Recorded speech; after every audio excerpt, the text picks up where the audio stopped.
Here we have one lesson in 3 minutes on the Trinity. And if you think that is like the Trinity as an analogy, you're super wrong. What does the Bible teach on the topic of the Trinity? It says 3 things very clearly: that there is one and only one God, for verses that teach that, see these. That God is 3 persons, for verses that teach that, see these. And that each person is fully and truly God. Most people assume that with the Father, but they don't always assume it with the Son and the Spirit like they should. For verses that teach that, see these.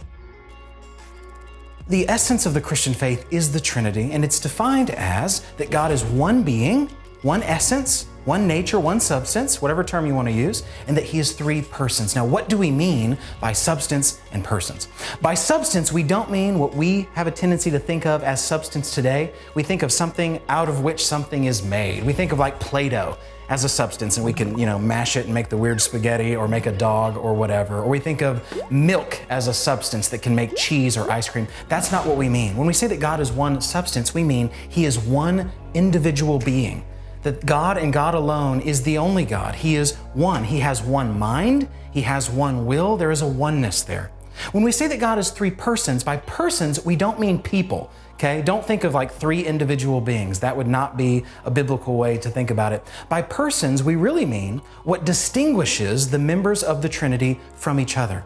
So that sounds confusing. So a good way to ask the question is, what is it that makes the members of the Trinity different from one another? What makes them distinct? Well, it can't be their attributes. They have the same attributes. They're all equally strong. They're all equally eternal. They're all equally wise.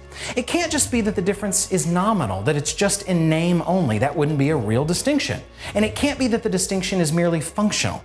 The Trinity is something that God is. It's actual. It's not just a job the members of the Trinity have. And so the essence of our faith is that God is one being and somehow 3 persons. The Father is eternally unbegotten, the Son is eternally begotten, and the Spirit eternally proceeds from the Father and the Son. Begotten there, by the way, doesn't mean made or created like what we think of if we begat a child. Rather, it has to do with His sonness in relation to the Father. And if you say, Zach, that sounds like a mystery, it's supposed to be. There's nothing that's like God. God alone is the creator. Everything else is creation. And so that's why no analogies work for God. God is unique. This should cause us to worship and love Him more.